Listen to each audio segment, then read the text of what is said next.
বনপুর রাজ্যের রাজকুমারী মেঘলা খুবই অহংকারী। রাজা রানী তারই স্বভাব নিয়ে খুব চিন্তিত। কি ব্যাপার, পুরো রাস্তা ফুল দিয়ে ঢেকে দেওয়া হচ্ছে কেন? রাজকুমারী মেঘলা আসছেন।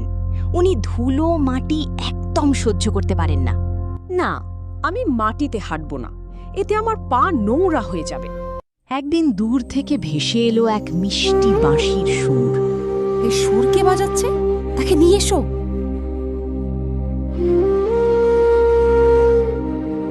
আমাদের রাজকুমারী তোমার সুর শুনতে চায়, চলো প্রাসাদে।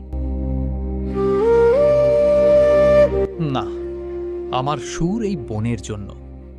শুনতে চাইলে তাকে এখানে আসতে হবে। কি সাহস! আমার ডাকে আসবে না? ঠিক আছে, আমি নিজেই যাব। বনে পৌঁছে মা, একটু ফল খাও। না, এই ফল গাছে হয়, এতে ধুলো থাকে। হায় রে, নিজের সৌন্দর্যের গর্বে প্রকৃতির সৌন্দর্যটাই দেখতে পাচ্ছে না। এই কাদা, এই গাছ, এখানে কিভাবে থাকো তুমি? এই কাদাই জীবন দেয়, এই গাছই শ্বাস দেয়। জানো, গাছ ছাড়া মানুষ বাঁচতে পারে না। বাজে কথা। হঠাৎ আকাশ কালো হয়ে গেল। ঝড় শুরু হলো। ঝড়ের মধ্যে মেঘলা প্রথমবার অনুভব করল মাটির গন্ধ, বৃষ্টির স্পর্শ। এটা এত সুন্দর!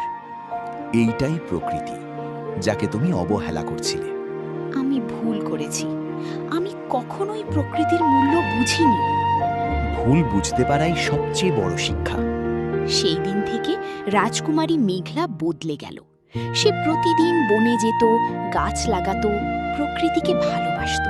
ভিডিওটা ভালো লাগলে লাইক দাও, কমেন্ট করো আর বন্ধুদের সাথে শেয়ার করো।